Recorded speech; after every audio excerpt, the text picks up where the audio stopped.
Stove on பண்ணி ஒரு பாத்திரத்தை வச்சு அதில் 2 கப் அளவு தண்ணி சேர்த்துக்கோங்க. 1 ஸ்பூன் கல்லுப்பு, 1 ஸ்பூன் ஆயிலும் சேர்த்து விட்டுக்கோங்க. இது நல்லா கொதிச்சு வரும்போது 200 கிராம் பாஸ்தாவை அதில் சேர்த்துக்கலாம். இது வந்து கோதுமையில் செஞ்ச பாஸ்தா தான்.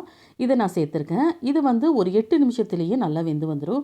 நீங்கள் ஒன்று எடுத்து பார்த்து உடச்சி பாருங்கள். நல்லா உடஞ்சி வந்துருச்சுன்னா நல்லா வெந்துருச்சுன்னு அர்த்தம். இப்போ நம்ம ஸ்டவ் ஆஃப் பண்ணி கண்ணு கரண்டி வச்சோ இல்லை பூந்தி செய்கிற கரண்டி வச்சோ நம்ம அந்த பாஸ்தாவை மட்டும் அந்த தண்ணீர்லேருந்து எடுத்து நல்லா வடிகட்டி வச்சுக்கோங்க. பாஸ்தாவை அந்த கரண்டியிலே வச்சு விட்டுக்கோங்க. அப்போ எக்ஸ்ட்ரா தண்ணி இருந்தாலும் அப்படியே ரிலீஸ் ஆயிரும். இப்போ நீங்கள் மறுபடியும் ஸ்டவ் ஆன் பண்ணி ஒரு பேன் வச்சு அதில் 4 ஸ்பூன் அளவு எண்ணெய் சேர்த்துக்கோங்க. பாதி பெரிய வெங்காயத்தை கட் பண்ணி சேர்த்து அதை வதக்கிக்கோங்க. அது வதங்கிட்டு இருக்கும்போதே ஒரு பச்சை மிளகாயை கட் பண்ணி சேர்த்து அதையும் வதக்கிக்கோங்க.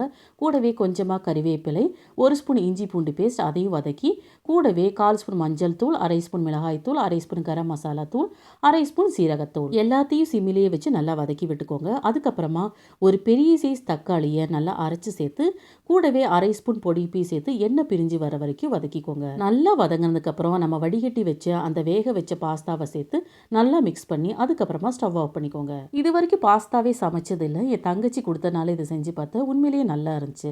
கண்டிப்பாக ட்ரை பண்ணி பாருங்க. இது கோதுமையில செஞ்ச பாஸ்தா தான், அதனால ரொம்பவே ஹெல்த்தியானதும் கூட. 2 பேர் தாராளமாக நல்லா திருப்தியாக சாப்பிடலாம். பாஸ்தாவை பொறுத்த மட்டும் பாஸ்தா வந்து கரெக்டாக வெந்து வந்திருக்கணும்.